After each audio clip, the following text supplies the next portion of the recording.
natanong ko lang. Kasi, ayun na nga 'no, lagi nating sinasabi 'tong MRI pero hindi pa talaga na-discuss. Madali Mm. lang naman siya actually. So, simulan natin.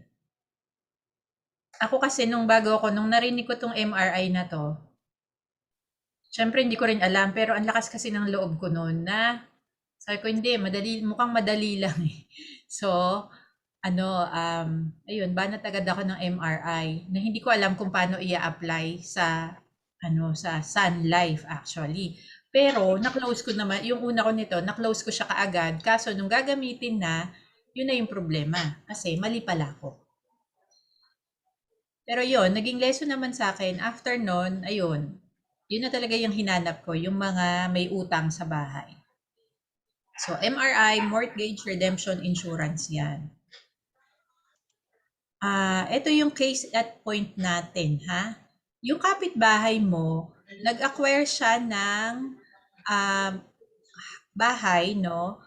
Housing loan acquired via BDO Unibank. So, housing loan via bank, no?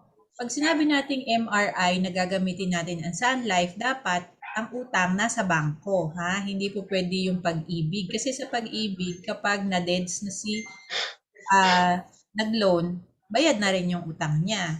Hindi rin to pwede dun sa mga in-house financing. So, mga bangko lang.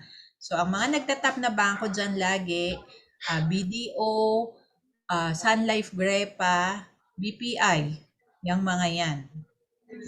So, dito sa case natin, total contract price niya is 4.5 million, payable in 15 years. So, sino ba yung may mga bahay dito na ganyan? Ikaw, Donna, yung kamelya mo, Oo. Oo, oo. MRI Yan ka nga ba? yan ang iniisip ko kasi 'di ba, sabi mo puwedeng i-ano ko yung MRI ko sa Sun Life, hindi ko na para mabawasan yung binabayaran ko. Yun yung Yes. iniisip ko kagabi pa, tatanong ko sa'yo, eh, tamang-tama naman, eto, oh. Okay, sige. So, kapag may utang na gano'n na 4.5 million sa BDO Unibank, hindi lang yung 4.5 million na loan ang binabayaran. Part of their payable monthly or annually, depende yan eh. Usually makikita mo annual na ginagawa nila. Actually, hindi rin yung pinapaliwanag pag nag-housing loan ka na merong MRI kang babayaran. Basta nakasama lang yan sa billing mo. Mm. Kaya, ang laking opportunity natin yan. So, ay,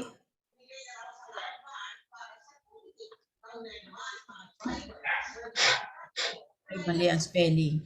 Kasi ang ginagawa talaga ng mga bangko, nakabundle na yon. Kung example yan, BDO, meron naman silang term life insurance, nakabundle na sa housing loan yung MRI. So, hindi na nila sinasabi, wala nang choice si client, si nag-loan, basta ilalagay na lang nila kung magkano yung additional na babayaran. Pero iyon, ang ginagamit nila doon, bank term insurance. No? So, ang laki ng chance mo kasi 90% ng mga taong may housing loan, hindi nila alam yung MRI. So pag sinabi mo, pag binigyan mo siya ng other options, pag nag-offer ka ng option sa client, no, yung mga may utang nga na yan na loan, na housing loan, ang laki ng ng possibility ng, na kumuha sila sa iyo. Kasi parang lahat ng binanto ko, lahat ng tinanong ko, kahit itong mga clients din ni Gary ngayon na tinatanong namin, hindi nila alam yung MRI. Basta alam nila may binabayad sila. Pero kung para saan at hanggang kailan at ano yon hindi talaga nila alam. So, ano ba yung term insurance na binibigay ng bangko? Dahil nga sa kanila naman yan ang gagaling, no? Siyempre ito, depende rin kasi yan sa bangko. Like ang napansin ko, kapag Sun Life Grepa, bumababa, diminishing yung yung price ng kanilang term insurance na binabayaran ng um, loan, no? So, for example, ngayon 4.5, next year 4 million na lang. So, mas mababa na yung babayaran. Ganun na. Kasi 4 million na lang yung life insurance, yung term life insurance coverage. So, pag galing yan sa bangko, syempre, na nakabundle dun sa ano niya, sa housing loan, ang purpose lang nun is para pag home loan owner is taken out of the picture, yun yung pambayad. So, yun lang. Yun lang ang purpose nun. And babayaran niya yun, syempre, hanggang may loan siya. Hindi naman po pwede na ayawan niya yun. Talagang part of the deal yun. So, ayan yung nasa bangko at meron nga siya niyan kahit di niya naiintindihan. So, in short, hanapin mo lang, pakita niya sa'yo yung, yung statement of account niya. Meron naman yun monthly na nare-receive silang SOA, yung mga may loan. So, pag nakita mo meron siyang term life insurance, makikita mo rin kung magkano binabayaran. Usually, mas mataas yan kaysa sa term insurances natin. Mas mahal. So, kung hindi niya kaya ng BUL, for example, anong pwede mong i-offer sa kanya na term din? Sunsafe. Pag ganyan, ang ginagawa namin ni Gary, ang ino-offer namin, Sunsafer. Kasi at halos the same price, no? Kasi yung Sunsafer, sa lahat ng term, ito yung medyo, ano eh,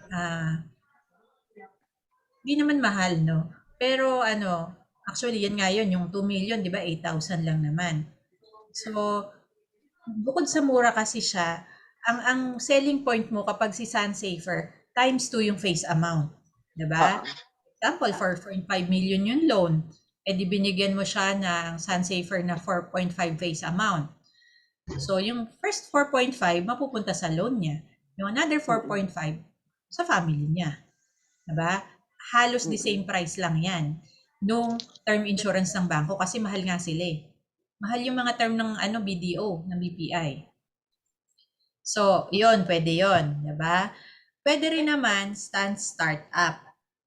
Yon, yung Sun Startup. Yung Sun Startup, remember, ito naman yung term na 10 years to pay lang. Tapos, kung 10 years na lang yung loan niya, ha? Tapos, at the end of the 10th year, ibabalik yung 50%. Diba? So, yun. Actually, hindi lang yan housing loan na, pati condo isama nyo dyan. Yung lahat ng may sa condo, loan sa condo, no, bangko rin ang ginagamit niyan. Yung mga yan, required din sila ng MRI. Kasi nga, yun ang magbabayad pag namatay yung nag-loan. So, marami tayong market, malaki ang market ng MRI. So, sa term, ito yung dalawang advisable na ibigay. Sunsafer, tsaka kasi 'di ba, ang Sunsafer 'di ba, pwede siyang i-convert to VUL without health questions. So, yun yun. Kaya okay siya at mura pa at doble pa. So, another option na pwede mong i-offer kung kaya rin lang naman niya, pero syempre considering na nagbabayad na siya ng bahay, kung 4.5 million yan, sabihin mo nang kung 15 years, baka nagbabayad dyan ng 40,000, 45,000 sa loan in a month. So, kaya pa ba niyang kumuha ng VUL, ng whole life insurance, no? Well, pakita mo na lang pareho. So, ito, syempre, fixed pricing for a set amount of years. Hindi po pwedeng diminishing, di ba? So, 4.5 million na prime ang pwede mong ibigay sa kanya kung 4.5 million yung loan niya. Ang mali ko, yung sinasabi ko sa inyo, hat na hat ako mag-offer nito, pero ang ginawa ko, tinimes to ko na kaagad. So, ang loan ni client is 4.5, pero ang binigay ko, 2,250,000 lang na prime. Hindi pala tinatanggap yun. Ano pala, kung ano yung face amount, dapat iyon din yung loan amount. So, yun yung mali ko na hanggang ngayon, hindi pa rin nila nagagamit kasi ang laki pa rin ng loan eh. Actually, 3 plus million pa nga eh. Pero, buti na lang, naging kaibigan namin ng todo-todo na ayun, hanggang sa nauwi sa inaanak ko na yung anak, hanggang sa lahat sila, meron ng Sunfit, meron na silang Prime, yung 3 anak, yung asawa, pati yung kapatid, meron na din. So, hindi man sila nagalit. Pero syempre ako hanggang ngayon nagsisisi. Sabi ko na lang sa kanila, alam mo marami namang uses pa yan, di ba? Pwede naman pang education yan ng bunso nyo, Puwedeng pang retirement, puwede pa rin naman natin gamitin. Kaya lang kako, sa ano na kapag 2,250,000 na lang yung inyong home loan. Yun na lang ang sinabi ko sa kanya. So, siyempre kapag ang binigay mo ay whole life insurance and ito ay VUL, pwede mo rin gamitin yan for its investment feature later on, di ba? Yun na nga, pwedeng pang education, pang retirement, for life's milestones. So, dahil malaki na rin nga yung binabayad nila sa loan every month, ano yung mga advisable na pwede mong i-offer sa kanila? Number 1 dyan yung MaxiLink 100. Kasi yun yung pinakamura, di ba? Pinakamura na VUL. And at the same time, times 2 pa rin. Yun na nga, di ba? Ang daming benefits para sa naglo-loan kapag VUL lang na-offer mo ang dinesisyonan niya. Kasi una, syempre mababayaran yung loan. Pangalawa, times 2 yan, di ba? So, yung another 100% of the face amount mapupunta sa family. Pangatlo, yung investment pa. So, pwede rin naman kung kaya naman niya, MaxiLink Prime. No? Pero actually, sa mga ganito ko, sa mga MRI ko na clients, wala akong na-offer na MaxiLink 100 at saka SunSafer. Puro ang kinukuha nila MaxiLink Prime.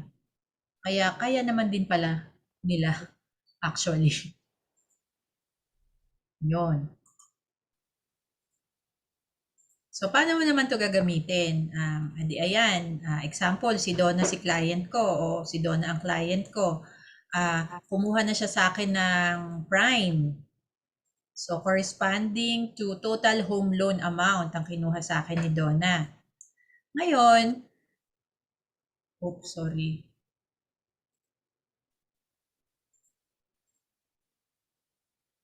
Pag na-approve na yung Sun Life Insurance ni Donna, ang gagawin ko, tatanungin ko siya, o client, nandito na yung approve na yung Sun Life Insurance mo. Antayin na lang natin yung policy contract mo, no? Tapos, kung ito ay existing home loan na ni Donna, I mean, matagal na siyang naka-loan, no? Gagamitin na lang niya, i-apply na lang niya to. So, ganitong kadali lang. Mag-fill up lang kami ni Donna ng beneficiary change request, assigning the bank as beneficiary of her life insurance. Yon. So, ito yon. Ito yung page 2 ng beneficiary change request. Nakalagay dito, ito actual to sa isang client ko. Nakalagay naman dito kasi ang usual na tanong dyan, ganun, ilalagay ka agad na siya yung bangko, yung beneficiary. Paano kung sobra yon, ganyan, ganyan, ganyan. So, syempre, tama naman yung mga tanong nila, di ba? Valid naman.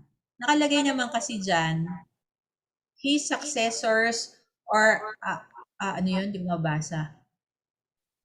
Or assignees as their interest may appear and the balance, if any, to, ilalagay yung pangalan ng mga beneficiary. Sabi niya dan, pag mayroong pansobra, dito sa mga anak niya ibibigay. Yun. Ganon.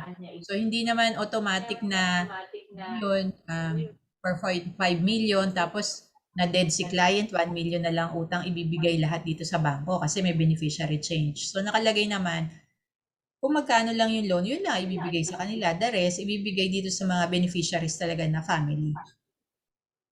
So in short, tatanggalin muna yung mga inassign ni client na beneficiaries niya at papalitan ng bangko mismo. Pero ilalagay yung mga pangalan dito sa specification. Yan. Tapos, ito nakalagay dito. Primary beneficiary, Banco de Oro. Creditor. Tapos yung address, bank. Yun, ganun lang. Ngayon, i-approve pa yan ni Sun Life. Mga 1 to 2 week, dapat may ibibigay si Sun Life na reply sa'yo. Ito yon. So, ina-approve niya yung beneficiary change request mo.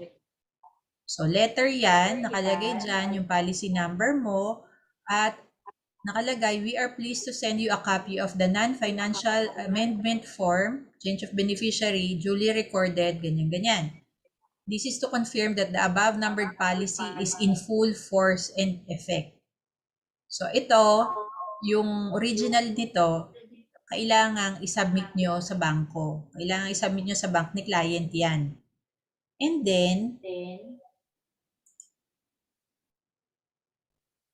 yung policy contract ni Donna, kung di ba siya yung ating sample, ibibigay din yan sa bangko.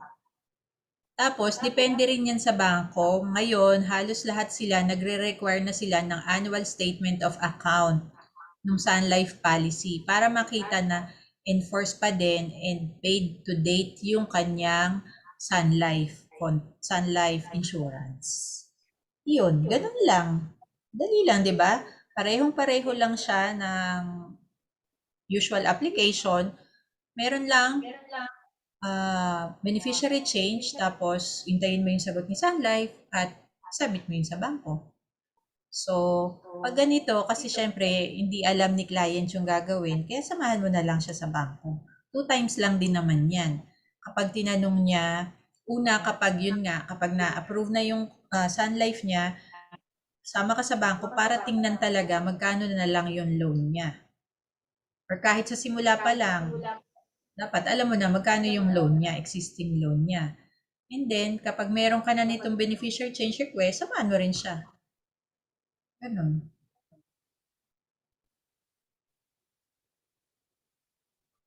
Meron ba kayong questions? O Donna, ano yung tanong mo?